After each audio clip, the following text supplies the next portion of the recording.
દાહોદ જિલ્લાના સંત સમાજ અને સનાતન વર્લ્ડ પરિવાર દ્વારા બાંગ્લાદેશમાં વસવાટ કરતા હિન્દુઓ પર થયેલ અત્યાચાર બંધ થાય અને શાંતિ સ્થાપાય તે માટે દાહોદ જિલ્લા કલેક્ટરને આવેદનપત્ર આપવામાં આવ્યું।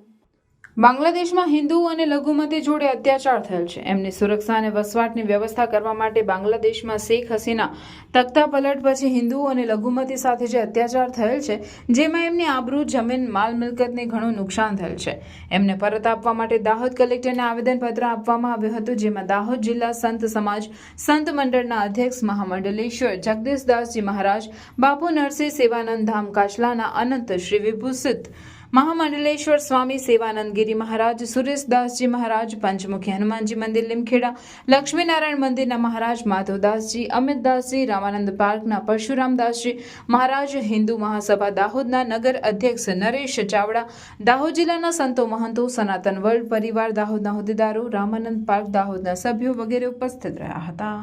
જે આક્રમણ થાય છે એનાથી મુક્ત થવા માટે અને કઈક એવા મુદ્દા છે જેને અમે આજે કલેક્ટર સાહેબના સામે જઈ કલેક્ટર સાહેબને અમને વિનંતી કરી અને અરજી પેશ કરી છે કે બાંગ્લાદેશથી આવતા રોહિંગ્યા અને બાંગ્લાદેશથી આવતા અભ્યાસ માટે જે વિદ્યાર્થીઓ એ પણ બંધ થાય અને અમારા હિન્દુઓના જે કંઈ મકાનો, દુકાનો, માલ મિલકત હતી જે છીનવાઈ ગઈ છે એમને પાછી અપાય એવી અમે અરજી આપી છે। ખૂબ ખૂબ ધન્યવાદ।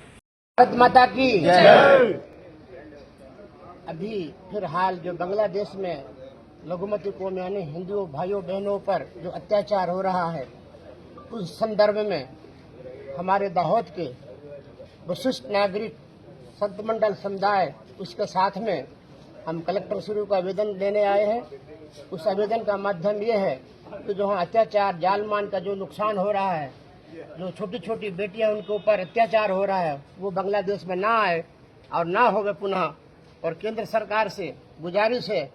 कि सीधा एक मक्कम बन करके हमारे मोदी जी उसके ऊपर एक्शन लें, ताकि हमारे हिंदू समुदाय के लोग जो हैं